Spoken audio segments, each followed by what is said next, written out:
mababawi yung puhunan mo?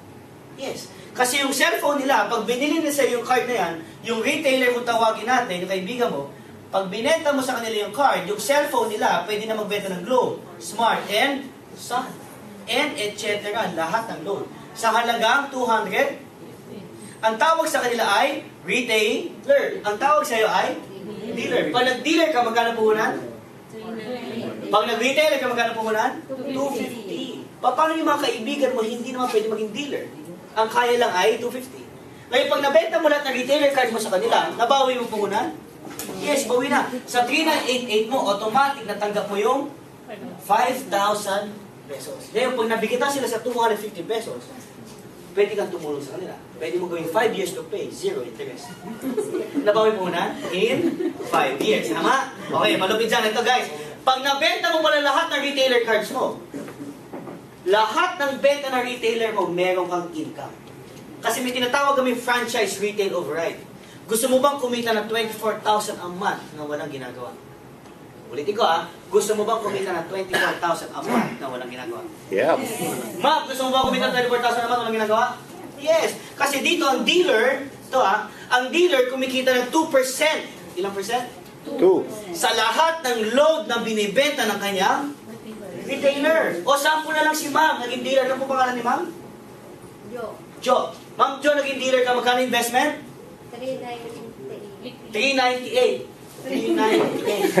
Yun lang, ma'am. Mura sa yung membership na. 3,988. Naging dealer si ma'am. Ngayon, ginawa sa atin, tayong lahat ginawa niyang retailer. Tayong lahat nagbayad ng 250 pesos. Tayong lahat, gamit ang cellphone natin, nakakapagbenta tayo ng Globe, Smart, and Sun. At tayong lahat, kumikita ng 8 to 12% sa bawat load na binibenta natin. Question, tuwing nagbebenta ba tayo ng load dahil tayong retailer ni Ma'am Jo, kumikita kaya siya?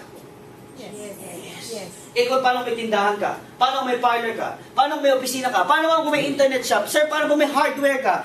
Sir, paano kung may parlor ka din? Ay, hindi parlor. Sir, kunyari meron kang Barberia. karinderya. Sir, kunyari meron kang barbershop. Yun lang. Tuwing nagbibenta tayo, meron siyang 2%. Ma'am, para mas makita mo ito yan. 20 retailers. Kami lahat. Ay lahat. Nagbayad tayo magkano kay ma'am? 250. Tuwing nagbebenta tayo, meron siyang 2%. Okay. Kung 20 retailers ang meron si Ma'am Jo, at 2,000 ang nabibenta per day ng bawat retailer niya, 20 times 2,000, that makes her 40,000 in one day. Question, si Ma'am Jo ba nagbebenta? Tayo, tama?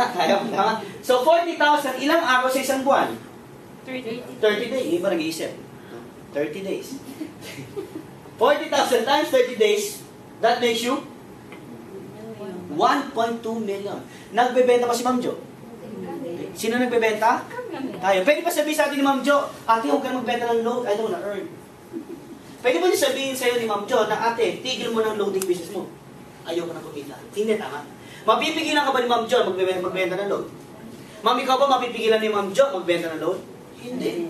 So si Ma'am Jo, dahil dealer siya, she gets a 2% of 1.2 million. Ma'am Jo, ito ma'am, kukura. In 1 month, you get 24,000 in 1 month. Nabawi mo naman po na ma'am?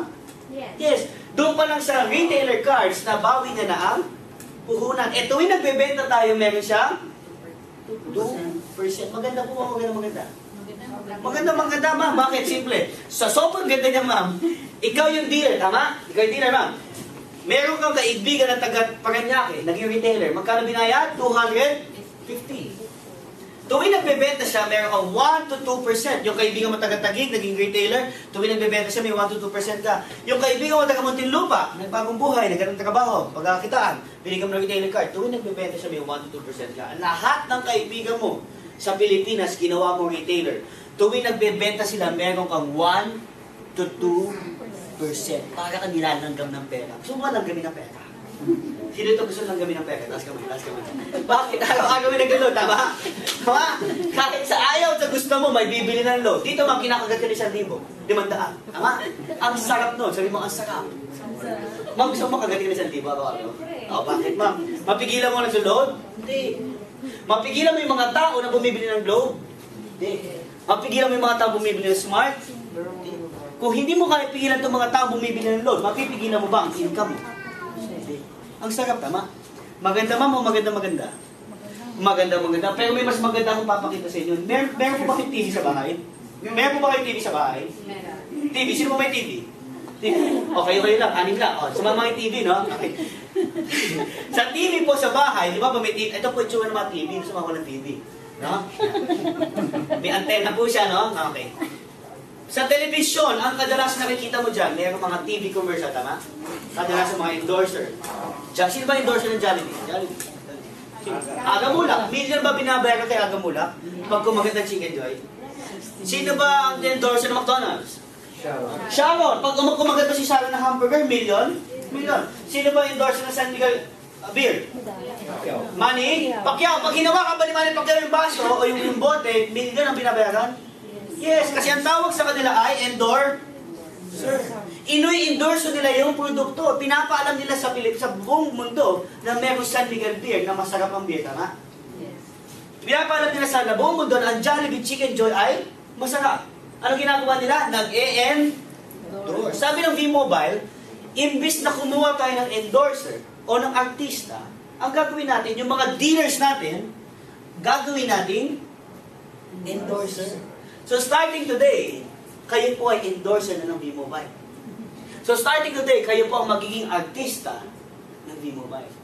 So ma'am, starting today, ikaw na si Chris Aquino. Ma'am, starting today, ikaw na si Angel. Sir, starting today, ikaw na si Manny. Aquino. Ma'am, starting today, ikaw na si Kim. Sir, starting today, ikaw na si Boy. Ma'am, starting today, ikaw na si